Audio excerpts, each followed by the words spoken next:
नमस्कार। आज हम फ्रांसीसी क्रांति पर बात कर रहे हैं। विलियम डॉयल की किताब फ्रेंच रेवोल्यूशन के कुछ खास हिस्सों पर नजर डालेंगे।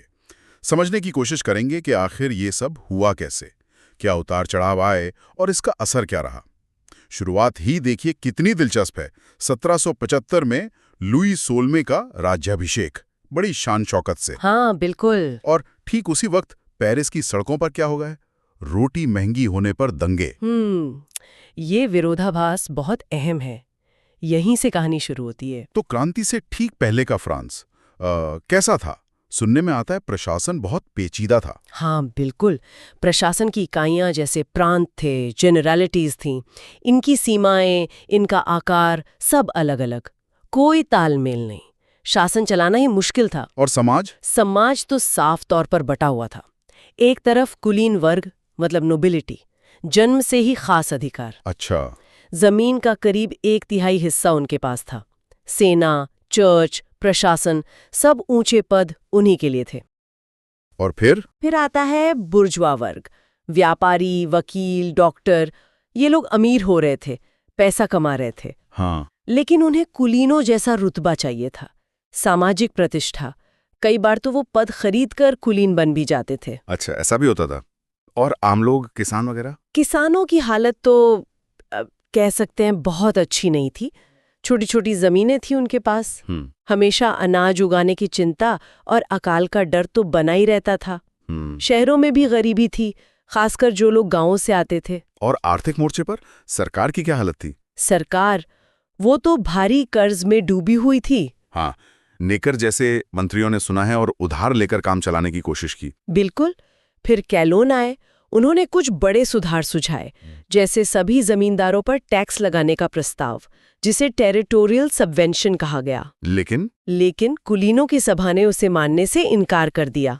तो फिर कोई रास्ता नहीं बचा। आखिर में कई सालों बाद एस्टेट्स जनरल को बुलाना ही पड़ा।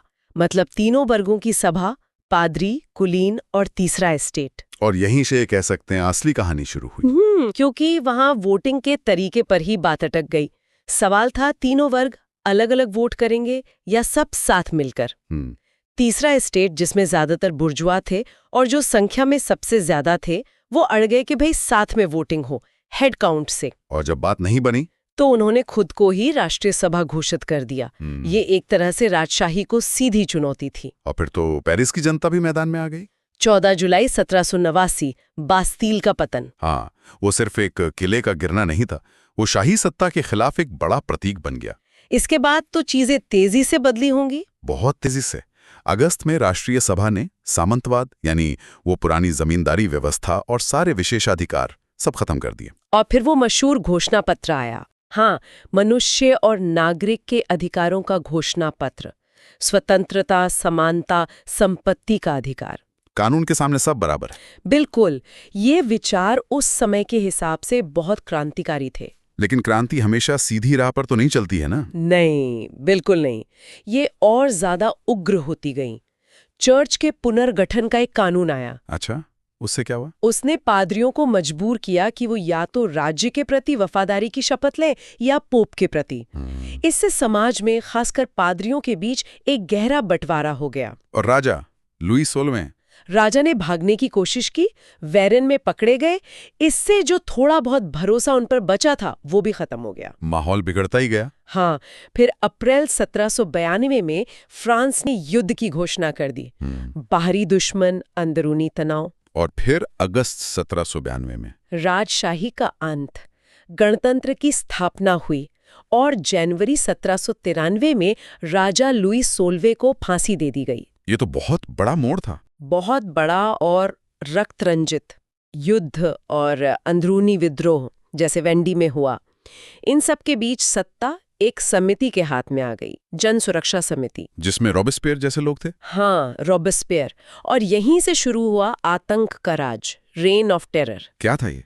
क्रांति के दुश्मनों को खत्म करने के नाम पर हजारों लोगों को शक के आधार पर गिरफ्तार किया गया। संदिग्धों का कानून आया, क्रांतिकारी ट्रिब्यूनल बैठाए गए। और सजा अक्सर मौत, गिलोटीन। बिना ठीक से मुकदमा चलाए। इसी दौर में वो डी क्रिश्चियनाइजेशन मतलब चर्च बंद करने और वो सुप्रीम बीइंग का पंथ शुरू करने की कोशिशें भी हुई। हाँ, वो भी हुआ। बड़ी अजीब कोशिशें थी। ऐसा लगने लगा था कि क्रांति अपने ही बच्चों को खा रही है। तो ये आतंक का दौर कब तक चला? ज्यादा नहीं। आखिरकार रॉबेस्पियर खुद इसका शिकार हुए। उनके पतन के बाद डायरेक्टरी का शासन आया, 1795 का संविधान। क्या इससे स्थिरता आई? कोशिश तो यही थी, लेकिन ये दौर भी राजनीतिक रूप से बहुत अस्थिर रहा। लगातार तख्ता पलट की कोशिशें होती रहीं, कभी राजशाही समर्थक, कभी कट्टरपंथी। और यहीं पर सेना का रोल बढ़ता गया, है ना? बिल्कुल। डायरेक्टरी अपनी सत्ता बचाने के लिए सेना पर बहुत निर्भर हो गई थी। और इसी का फायदा उठाया नेपोलियन बोनापार्ट ने। सही कहा। एक सफल और महत्वाकांक्षी जनरल, उसने मौके का फायदा उठाया। 1799 में ब्रूमेयर तख्ता पलट और सत्ता पर कब्जा। हाँ, पहले कॉन्सुलेट बनाया, खुद पहला कॉन्सुल बना और फिर धीरे धीरे सम्राट बन गया। उसने कुछ बड़े काम भी किए शायद स्थिरता लाने के लिए। हाँ, उसने चर्च के साथ समझौता किया, कॉन्कोर्डेट। इससे धार्मिक तनाव कम हुआ। बैंक ऑफ फ्रांस बनाया और सबसे जरूरी सिविल कोड या नेपोलियनिक कोड। इस कोड में क्या खास था? इसने कानून के सामने बराबरी, संपत्ति का अधिकार जैसे क्रांति के कुछ अहम सिद्धांतों को स्थायी बना दिया। लेकिन हाँ, राजनीतिक स्वतंत्रता सीमित कर दी गई। तो ये बाशवाद है, नेपोलियन ने क्रांति को खत्म किया या उसे पूरा किया? ये बहस का मुद्दा है। स्रोत यही बताते हैं कि उसने एक तरह से संतुलन साधा। क्रांति के जो सामाजिक फायदे थे उन्हें बनाए रखा, पर उसकी राजनीतिक उथल-पुथल को कंट्रोल कर लिया। तो क्रांति की विरासत क्या रही? क्या बदला फ्रांस में हमेशा के लिए? बहुत कुछ बदला। प्रशासन का नया ढांचा, वो डिपार्टमेंट्स वाला सिस्टम, नाप तौल की मीट्रिक प्रणाली। हाँ, वो तो आज भी है। और सिविल कोड। ये चीजें स्थायी रहीं। सामंतवाद तो पूरी तरह खत्म हो गया। और समाज पर क्या असर पड़ा? कुलीन वर्ग का क्या हुआ? बुर्जुआ वर्ग? कुलीन वर्ग ने अपनी पुरानी हैसियत खो दी। सारी संपत्ति नहीं गई, पर वो पहले वाली बात नहीं रही। चर्च को भारी नुकसान हुआ, पर दिलचस्प बात यह है कि लंबे समय में पोप का अधिकार और मजबूत हुआ। और सबसे ज्यादा फायदा किसे हुआ? कह सकते हैं बुर्जुआ वर्ग को। वो सामाजिक और आर्थिक रूप से और ज्यादा ताकतवर हो गए। और शायद सबसे बड़ी विरासत है खुद क्रांति का विचार। ये सोच के आप मौजूदा व्यवस्था को, अगर वो सिद्धांतों के खिलाफ है तो बलपूर्वक बदल सकते हैं। और राजनीति में लेफ्ट और राइट का विभाजन भी यहीं से शुरू हुआ। हाँ, वो भी इसी दौर की देन है। तो कुल मिलाकर फ्रांसीसी क्रांति एक बहुत ही जटिल, हिंसक लेकिन दूरगामी असर वाली घटना थी। बिल्कुल। इसने स्वतंत्रता, समानता जैसे महान आदर्श दिए, लेकिन साथ ही आतंक और अस्थिरता का भयानक चेहरा भी दिखाया। इसका असर सिर्फ फ्रांस पे नहीं, पूरी दुनिया पे पड़ा। हाँ, और स्रोत आखिर में एक बहुत गहरी बात कहते हैं। हाँ। वो कहते हैं कि क्रांति ने उस पुरानी स्वीकृति की दुनिया को तोड़ दिया। मतलब जहां चीजों को बस इसलिए मान लिया जाता था क्योंकि वो हमेशा से वैसी थी, उस दुनिया को फिर कभी पूरी तरह जोड़ा नहीं जा सका। और ये सवाल हमेशा रहता है कि जो बदलाव आए उनमें से कितना स्वाभाविक विकास का नतीजा था और कितना सिर्फ इस क्रांतिकारी उथल-पुथल का। वाकई सोचने वाली बात है।